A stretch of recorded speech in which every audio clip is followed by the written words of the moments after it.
हम इंडिया के 20 करोड़ से ज़्यादा मुसलमान, देश का सबसे बड़ा माइनॉरिटी ग्रुप, हम सदियों से इस देश में रह रहे हैं। 1000 साल से ज़्यादा पुरानी हमारी तारीख है। इल्म और तिजारत हमें विरासत में मिली है। लेकिन आज ये एक ऐसी हकीकत मैं आपको बताने जा रहा हूँ जो दिल को आज भी झिकझोर के रख देती है। वो ये कि आज भी मुसलमान हमारे देश में सबसे पिछड़ी हुई कौम है। सच्चर कमेटी ने 2006 में ही देश के सामने ये आंकड़े रख दिए थे कि मुसलमान देश की आबादी का कुल 14% से ज़्यादा है, लेकिन बैंक्स में जो हमारा परसेंट है वो 7% के अराउंड है, और इसके अलावा बैंक क्रेडिट में ये और भी कम है।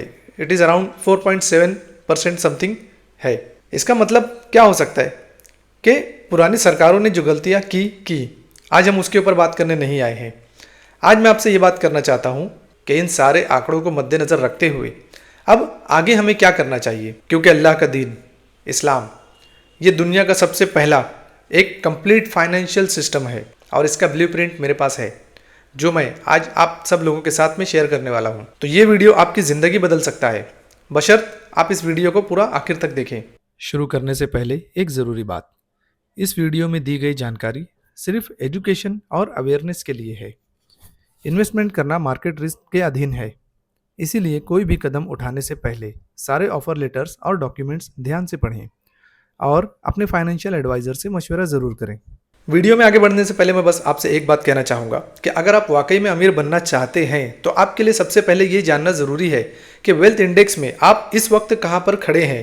तो अगर आप इस्लामिक वे में जानना चाहते हैं कि आप वेल्थ इंडेक्स में इस वक्त कहाँ पर खड़े हैं, आपका जो कैटेगरी है वो कौन सी है, तो डिस्क्रिप्शन में लिंक मौजूद है। एक फ्री असेसमेंट लीजिए, 12 सवाल है, 5 मिनट लगेगा। इससे आप जान सकते हैं कि इस वक्त आप वेल्थ इंडेक्स में कहाँ पर खड़े हैं और आगे का प्लान आप बना सकते हैं।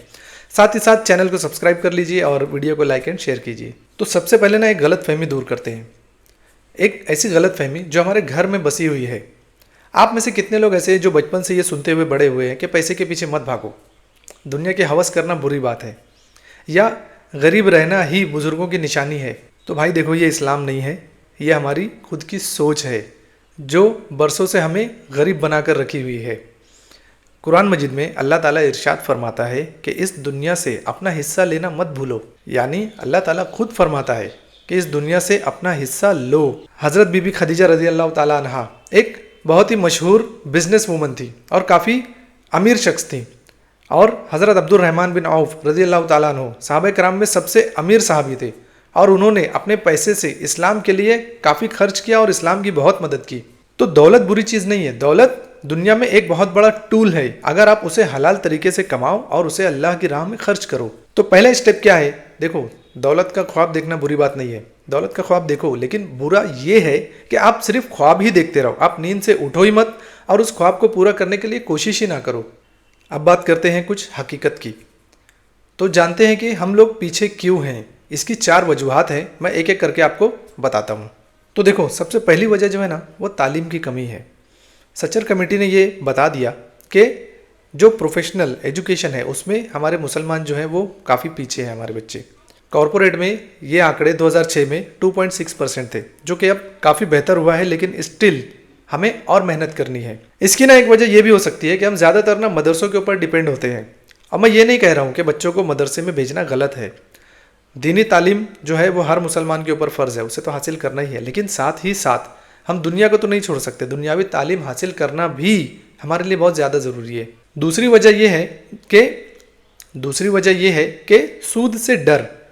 देखिए, सूद से बचना तो हर मुसलमान के लिए फ़र्ज़ है, लेकिन हम उससे इतना डर गए कि सूद से बचने के लिए हमने अपने पैसे को घर में ही रखा, सेविंग्स अकाउंट में नहीं रखा, उसके अलावा इन्वेस्टमेंट वगैरह नहीं किया। तो मसला क्या हुआ कि जो पैसा हमने घर में रखा वो धीरे धीरे महंगाई की मार झेलते हुए उसकी जो परचेसिंग पावर है वो कम होती चली गई। तो जहाँ इंटरेस्ट से बचना फ़र्ज़ है, वहीं पर अपने पैसे को सिर्फ घर में रखे रहना और उसे इन्वेस्टमेंट वगैरह करके यूज़ में ना लाते हुए ना बढ़ाना भी कोई अक्लमंदी का काम नहीं है, ये भी गलत है। सिस्टमेटिक तरीके से, हलाल तरीके से इन्वेस्टमेंट करके पैसे को ग्रो करना बिल्कुल जायज़ है। तीसरी वजह क्या है पता है क्या? पैसे को कम्युनिटी से बाहर जाने देना। देखिए, अब ईद हो या कोई दूसरा त्यौहार हो, हमें शॉपिंग करनी होती है, हम जाते हैं मॉल में, हमें जेवर खरीदने होते हैं, हम जाते हैं बड़ी ज्वेलरी के बड़े शोरूम में।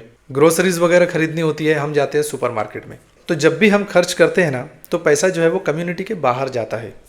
हमें चाहिए कि पैसे को कम्युनिटी के अंदर रखें। मतलब आपको अगर कोई चीज़ खरीदनी है, कपड़े वगैरह खरीदने हैं, तो लोकल शॉप से लीजिए। सब्जियां वगैरह लेनी है तो लोकल मार्केट से लीजिए। सबसे पहले आपके जो रिश्तेदार, आपके पड़ोसी जो हैं, उनसे आप जो है वो सौदा खरीदिए, या अगर आपको कोई सर्विसेज वगैरह परचेस करनी है तो उन्हीं से परचेस कीजिए, ताकि जो हमारा पैसा है वो हमारी कम्युनिटी में ही रहे और हमारी कम्युनिटी को ग्रो करने के लिए वो पैसे काम आए। तीसरी वजह क्या है पता है क्या? कि हमें रिस्क लेने की आदत नहीं है। देखिए, हम सरकारी नौकरी चाहते हैं, एक स्टेबल करियर चाहते हैं, लेकिन स्टेबिलिटी में और स्टेगनेंट में एक ना फ़र्क होता है। देखिए, हम लोग रिस्क लेने से इतना डरने लगे हैं कि आज बिजनेस में ही आगे नहीं बढ़ पा रहे हैं। हुज़ूर सल्लल्लाहु अलैहि वसल्लम ने इरशाद फरमाया कि रिस्क के 10 हिस्से हैं और 10 में से 9 जो है ना वो सिर्फ तिजारत में है। तिजारत जो है वो अंबिया का पेशा रहा है। हमारे प्यारे हुज़ूर सल्लल्लाहु अलैहि वसल्लम ने खुद उसे इख्तियार फरमाया और तिजारत करने का हुक्म दिया। लेकिन आज हम लोग रिस्क लेने से डरते हैं। हम तिजारत को समझते हैं कि आगे चलकर ग्रो होगी या नहीं होगी। लाखों सवालात हमारे जहन में होते हैं। देखिए, जो एक चिड़िया जो सुबह अपने घोंसले से निकलती है, एक नन्ही सी जान, वो कुछ नहीं कर सकती, उसके हाथ पैर तो होते नहीं है ना, लेकिन उसे पता होता है क्या कि अगला उसे खाना कहाँ से मिलेगा। लेकिन अल्लाह ताला तो उसे भी रोज़ी देता है ना। वो घोंसले में जब वापस लौटती है तो भूखी तो नहीं जाती, कुछ ना कुछ तो उसे भी मिल ही जाता है। तो रिस्क का जिम्मा अल्लाह ताला ने लिया हुआ है। तो रिस्क लेने से क्यों डरना है? बिजनेस स्टार्ट करो, आज करो। तो आइए, अब मैं आपको वो ब्लूप्रिंट दूंगा जो इस्लाम ने 1400 साल पहले हमें दिया था और जो आज भी उतना ही रिलेवेंट है जितना उस वक्त था। सबसे पहला पिलर है ना, वो है तालीम। कुरान मजीद जब नाजिल हुआ तो सबसे पहला हुर्फ जो नाजिल हुआ वो था इक़रा, यानी पढ़ो। अल्लाह ने मैथ्स नहीं कहा, साइंस नहीं कहा, अल्लाह ने कहा पढ़ो। यानी पढ़ने के बाद ही, जब आप पढ़ोगे तभी आप दूसरी चीज़ें, साइंस, मैथ्स और दूसरी चीज़ें आप सीख सकते हो। अपने घर के हर बच्चे के लिए अपने महीने की जो इनकम है उसमें से कुछ सेव करो, उसकी तालीम के लिए सेविंग करो। आज से स्टार्ट करो। बच्चा भले छोटा हो लेकिन सेविंग आज से स्टार्ट करो, भले छोटा सा अमाउंट हो, महीने का 300 रुपया ही क्यों ना हो। बच्चे की तालीम के लिए आज से जमा करना शुरू करो और अपने बच्चे को ना ख्वाब दो कि उसे बड़े होकर के डॉक्टर, इंजीनियर या प्रोफेशनल जो भी बनना है, उसे आज से ख्वाब देखने की आदत डालो, ताकि बच्चा तालीम जो है वो दिल लगा करके करे और आगे बढ़े। क्योंकि इल्म जो है ना वो सबसे पहली दौलत है इंसान के लिए, और ये एक ऐसी दौलत है जिसे कोई छीन ही नहीं सकता। दूसरा पिलर पता है क्या है? वो है हलाल तरीके से इन्वेस्टमेंट करो। देखो, तुम पैसा कमाते हो, मेहनत से बचाते हो, घर में सेव करके रखते हो, ठीक है, लेकिन हर गुजरते वक्त के साथ महंगाई तो बढ़ रही है। मतलब आज से ज़्यादा पीछे नहीं, 5-6 साल पहले अगर आप पीछे जाओ तो 100 रुपये में जो चीज़ आती थी, क्या आज वही चीज़ 100 रुपये में आ रही है? नहीं आती। उसका जो भाव है वो बढ़ चुका है काफ़ी, है ना। तो अब आप 100 रुपये को अगर अपने कबाट में या अलमारी में संभाल करके रखते हो तो कुछ साल बाद उसकी जो परचेसिंग पावर है ना वो ऑटोमेटिक घट जाएगी। मतलब आप कुछ ना करते हुए भी, पैसे को खर्च ना करते हुए भी गरीब हो रहे हो, आपका पैसा जो है वो घट रहा है। इससे बचने का क्या तरीका है? इस्लाम ने ना कुछ हमें उसूल बताए हुए हैं इन्वेस्टमेंट के लिए, है ना। कुछ टूल्स है जहाँ पर हम इन्वेस्टमेंट बिल्कुल हलाल तरीके से कर सकते हैं। तो आइए अब थोड़ा सा उनके ऊपर बात करते हैं कि कैसे आप अपने पैसे को इन्वेस्ट करके थोड़ा सा बढ़ा सकते हो। तो देखो, सबसे पहले आता है ना सोना और चांदी। सोना और चांदी जो है ना वो हमारे दीन की करेंसी है। मतलब हुजूर सल्लल्लाहु अलैहि वसल्लम के टाइम पर जो रुपया जो चलता था वो सोना और चांदी में हुआ करता था। और सोना बिल्कुल हलाल इन्वेस्टमेंट है। सोना मतलब आप बॉन्ड नहीं, सोना का जो प्रॉपर है वो सोना खरीदिए, गोल्ड और सिल्वर, क्योंकि उसकी ना खुद की एक वैल्यू होती है, ये प्रीशियस मेटल है। तो जैसे जैसे वक्त जाएगा, महंगाई बढ़ेगी, आपका जो आपने परचेस किया हुआ है सिल्वर और गोल्ड, उसकी कीमत भी बढ़ेगी। तो मुझे पता है कि गोल्ड जो है वो बहुत ज़्यादा महंगा हो गया है, लेकिन आप उतना ज़्यादा मत खरीदो ना। हर महीने अपना कुछ बचत करो और 2-3 महीने की जो आपकी बचत, सेविंग जो आप करोगे उसमें से थोड़ा सा एक तोला, आधा तोला या एक टुकड़ा सोना ही खरीद के आप रख लो। यह आपको आगे चल के ना इन्फ्लेशन से बचाएगा। दूसरी चीज़ क्या होती है मालूम है क्या? प्रॉपर्टी। देखो, हमारे बाप दादा ना एक बहुत समझदारी का काम किया करते थे। आज जितने भी लोग जो खुशहाल हैं उसकी एक सबसे बड़ी वजह ये है ना कि उनके जो बाप दादा थे उन्होंने किसी ज़माने में कोई ज़मीन, कोई प्लॉट, कोई मकान, कोई दुकान ना परचेस कर ली थी और गुजरते वक्त के साथ साथ उसका प्राइस इतना बढ़ गया कि आज जो उनकी जो नस्लें हैं वो भी खुशहाल नज़र आती है हमें। तो आप जब पैसे कमाते हो ना तो थोड़ा थोड़ा करके जमा करो, कैसे भी कोशिश करके एक छोटा सा प्लॉट, एक छोटी सी दुकान या एक छोटा सा एक रेजिडेंशियल प्रॉपर्टी, कुछ भी ना आप खरीद के रखो।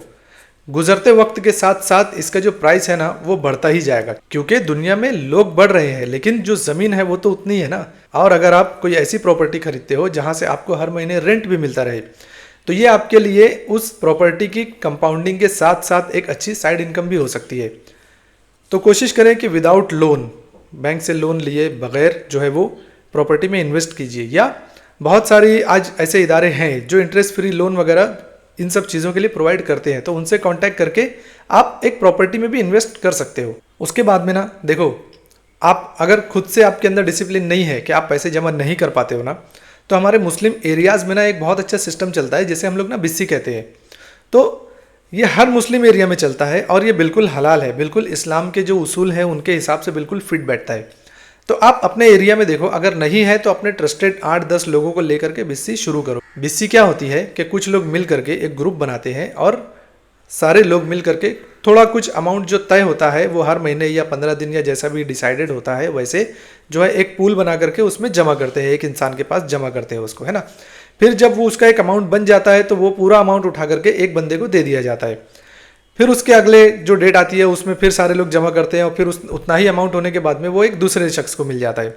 तो इस तरीके से विदाउट एनी इंटरेस्ट आपको अपने टाइम पर एक बड़ा अमाउंट, जो आपकी ज़रूरत का जो अमाउंट होता है वो आपको मिल जाता है। और ये भी बिल्कुल इंटरेस्ट फ्री होता है, इसमें कोई इंटरेस्ट वगैरह नहीं होता है। और सारे मुसलमान एक दूसरे पर भरोसे के साथ साथ ये काम चलता है, भरोसे पर काम चलता है ये। तो इसमें भी आप इन्वेस्टमेंट कर सकते हो। अगर आपके एरिया में बिस्सी चलती है तो मैं आपको इनकरेज करूंगा कि आप उसे स्टार्ट कीजिए, उसमें इन्वॉल्व हो जाइए। और अगर नहीं है तो खुद से एक शुरुआत कीजिए। लेकिन हाँ, बिस्सी शुरू करने से पहले आप थोड़ा सा जो शख्स स्टार्ट कर रहा है या जिसके पास आप बिस्सी लगा रहे हो उसके बारे में थोड़ा सा इन्फॉर्मेशन निकाल लो कि वो बंदा जो है वो ट्रस्टेड हो, ताकि आपको आगे चलकर परेशानी का सामना ना करना पड़े।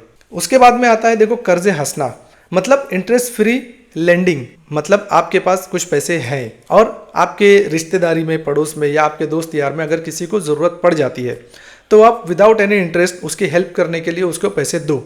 लेकिन आजकल के ज़माने में ये जो चीज़ है ये बहुत ज़्यादा रिस्की हो चुकी है। जो लोग पैसा लेते हैं वहाँ से वापस आता नहीं है। तो आप भले किसी को भी पैसा दें, पहली बात तो आंख बंद करके किसी के ऊपर भरोसा ना करें, पूरे पेपर वर्क के साथ में सामने वाले को पैसे दें। और देने के पहले उसका जो बैकग्राउंड है वो थोड़ा सा चेक कर लें कि आपको आपका पैसा वक्त पर आपको रिटर्न मिलेगा या नहीं मिलेगा। और ये जो सारे ऑप्शंस मैंने आपको बताए हैं ना, ये कन्वेंशनल जो बैंकिंग है उसके बिल्कुल अलग है। ये रिबा फ्री मतलब इंटरेस्ट फ्री ऑप्शंस है। आप इन सब के जरिए कुछ कुछ सेविंग करके अपनी जो वेल्थ है ना उसको बढ़ा सकते हो और एक जनरेशनल वेल्थ क्रिएट कर सकते हो। तो इस कल्चर को जिंदा करो अपने घर में, अपने मोहल्ले में। देखो उसके बाद में जो तीसरा पिलर आता है ना वो है बिजनेस, तिजारत करो।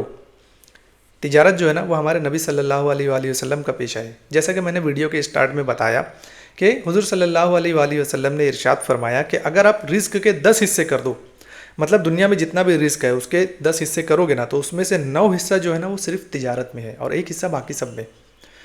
बीबी खदीजा रज़ियल्लाहु ताला अन्हा जो थी ना वो बहुत अमीर ताजिर थी और वो अपना माल फ़रोख्त करने के लिए हुजूर सल्लल्लाहु अलैहि वसल्लम को देती थी और वो ले जा करके उसे फ़रोख्त किया करते थे। और उनकी रेपुटेशन जो थी ना वो बहुत अच्छी थी, उन्हें अमीन के लक़ब से पुकारा जाता था। और हमारे प्यारे नबी सल्लल्लाहु अलैहि वसल्लम 25 साल की उम्र में एक बहुत सक्सेसफुल बिजनेसमैन थे। कहने का मतलब ये है कि इस्लाम का जो आगाज़ है ना वही बिज़नेस फैमिली से हुआ है और आज हम लोग नौकरी ढूंढते हैं। आज के ज़माने में आपको बिज़नेस करने के लिए कोई करोड़ रुपयों की ज़रूरत नहीं है। आपके पास कोई ऐसी स्किल है जिसके लिए लोग आपको पे कर सकते हैं, साथ में आपके पास मोबाइल स्मार्टफोन है और जिसमें इंटरनेट है, तो आप आज ही अपना बिज़नेस जो है वो स्टार्ट कर सकते हो। अपने आसपास ही देखो ना, लोग कितने छोटे से बिज़नेस स्टार्ट करके कितने बड़े बन चुके हैं। आज आपके एरिया में कोई होगा जिसने बिरयानी की एक डेग से स्टार्ट किया, आज बड़ी होटल का मालिक है। कोई टेलर होगा जिसने एक छोटी सी दुकान से या एक मशीन से स्टार्ट किया, आज उसने एक टेक्सटाइल इंडस्ट्री बना ली है। एक ऐसी औरत होगी जो बेसहारा थी लेकिन वो अपने पैर पे खड़े होने के लिए उसने एक पापड़ या अचार या घर से किसी मसाले वगैरह का एक छोटा सा बिजनेस शुरू किया, आज किसी कंपनी के मालिक है। तो बात देखो वही है कि आपके पास चेक करो कोई ऐसी स्किल है जो आप दूसरों को बेच सकते हो। अगर है तो आपके पास बिजनेस आइडिया पहले से मौजूद है, आज ही शुरू करो। भले छोटा हो लेकिन स्टार्ट करो। देखो चौथा पिलर है ना, कम्युनिटी इकोनॉमी होता है। मैं ना आपको एक कंसेप्ट बताता हूँ जो दुनिया की सारी कामयाब जो कम्युनिटीज़ हैं उन्होंने अपनाया। इसे सर्कुलर इकोनॉमी कहा जाता है। जब भी आपको कपड़े खरीदने हो तो पहले किसी मुस्लिम की दुकान से खरीदो। आप बीमार हो किसी मुस्लिम डॉक्टर के पास जाओ। आपको ग्रोसरीज चाहिए किसी मुस्लिम किराने वाले की दुकान से खरीदो। और ये कोई कम्युनलिज्म की बात नहीं है, ये कम्युनिटी सॉलिडेरिटी का मामला है।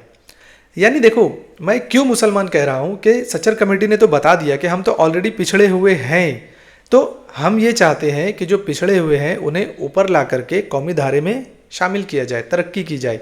तो इसका सबसे अच्छा रास्ता यही है कि आपका जो पैसा है उसको कम्युनिटी में रखो, अपने लोगों से सामान खरीदो, अपने लोगों को आगे बढ़ाओ। यही दूसरी कम्युनिटीज़ ने किया और आज वो कम्युनिटीज़ जो है वो करोड़ों में खेलती हैं। उनमें आपको ढूंढने से भी कोई गरीब नहीं मिलेगा।